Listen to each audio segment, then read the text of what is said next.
These are my disclosures. So we have just seen from the previous speaker how SubCyclo can be effective in refractory glaucomas as thermal continuous wave cyclodiodes, while being a safer option, much safer option. That is what is pushing clinicians in considering the use of this kind of technology at an earlier stage of glaucoma. And we have seen the effectiveness both in terms of higher probability of success or higher proportion of patients achieving success, better intraocular pressure control, and a lower proportion of patients with complications, so higher proportion of patients complications-free, both during the procedures and after the procedure. I'm showing to you now some of our results belonging to a consecutive case series performed at the Pietro Foundation in Rome of 12 patients with refractory glaucoma with quite a broad range of visual acuities, because it was ranging from 1 on 10 to hand movement or no light perception, with a mean perioperative intraocular pressure quite high, almost 37 millimeters of mercury on 3.5 medications. We fixed a couple of different success criteria, one less stringent, so with a target pressure between 6 and 20 and at least 20% pressure reduction, and a more stringent criteria of pressure between 6 and 20 and at least 30% intraocular pressure reduction. So these are the results in terms of absolute and relative pressure at 6 months after the treatment. So pressure dropped from 37 to 23.3, that corresponds to almost 40% intraocular pressure reduction.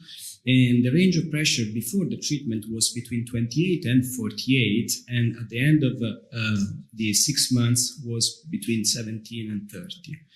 In terms of proportion of eyes achieving success, considering the less stringent criteria, this was 75% and 66% considering the more stringent criteria.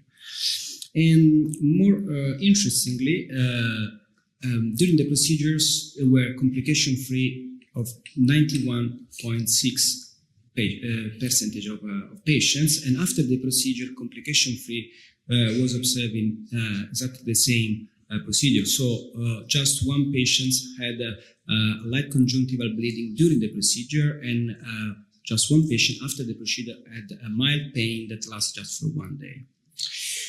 Again, this concept of safety is what is pushing the clinicians to consider this technology at an early stage of glaucoma, so not just in eyes without vision potential, but also at an early stage. And we know that there is quite a linear relationship between the laser energy delivered and the rate of complications. We know that SubCyclo is a non-destructive cyclophotocoagulation procedure. We have just seen this from the first speaker of this afternoon, and delivers ultra-short and repetitive pulses separated by rest periods that, as we have just learned, allow the tissue to cool down. And so this avoids mainly the coagulative threshold and all collateral tissue damages that are typical of conventional cyclophotocoagulation. And the mechanism of action is not completely understood, but there are several hypotheses. The first hypothesis is an induction of a reduction of aqueous humus production through a selective destruction of the pigmented ciliary body epithelium. But probably there is also an effect on the aqueous outflow, especially through the uvoscleral pathway, through a remodeling of the tissue of the uvoscleral pathways. And there are also some hypotheses belonging to the fact that some remodeling occurs also on the ciliary body muscle fibers. This can increase also the trabecular mesh outflow. This is a picture belonging to a paper published by Professor Lashkar group, where they showed with the UBM a thin space after the treatment between the sclera and the ciliary body, which might correspond to the presence of suprachoroidal fluid. But appropriate technique is really critical to obtain such a good results. And so we now give just a brief overlook at the settings that are very important. The power level is fixed. It is 2 watt, and the duty cycle can be adjusted. Usually a 31.3% duty cycle is used for general cases that corresponds to an on time of 500 microseconds and an off time of 1100 microseconds, and 25% more gentle duty cycle can be used for particular cases, such as patients already treated with previous cyclophotocoagulation, or patients with a history of uveitis or conjunctival inflammation or keratitis or corneal ulcers, or patients with good visual acuity.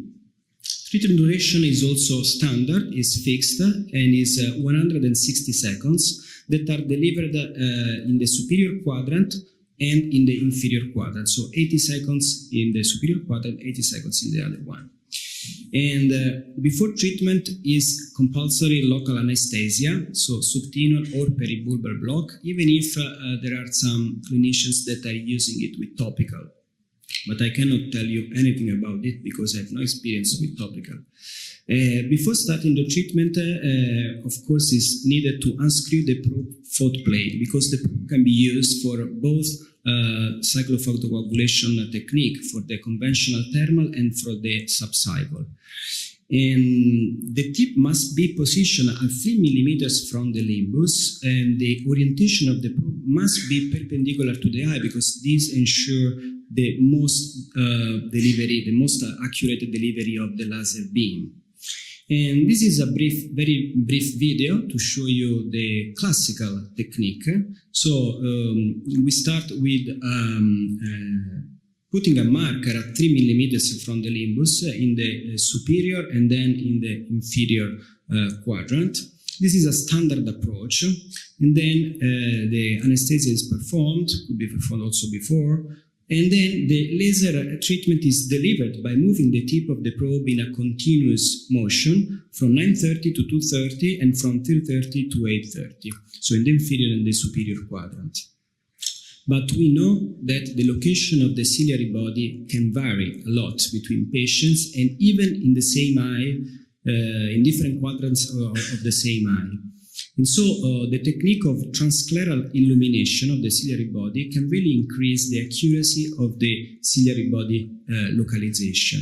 This is another brief video that is showing how easy it is to detect the edge of the ciliary body by transillumination, and after marking the exact edge of the ciliary body, it's possible to adjust the distance of the treatment from the limbus according to the individual anatomical landmarks. And then the treatment is performed exactly as we have seen in the previous video. So just to conclude, we can say that the SubCyclo treatment is as efficient as the thermal cyclophotocoagulation procedures, while preserving the structure of the ciliary body without a destructive effect and avoiding the side effects of the thermal cyclophotocoagulation. It likely works by improving the uvascleral outflow and possibly also the trabecular measure outflow. And we have seen that the transillumination technique can allow to deliver more accurately the laser beam exactly on the ciliary body, which is critical for obtaining the best results. And these characteristics, again, can potentially allow for an earlier laser intervention in the clinical pathway of our glaucoma patients. Thank you very much.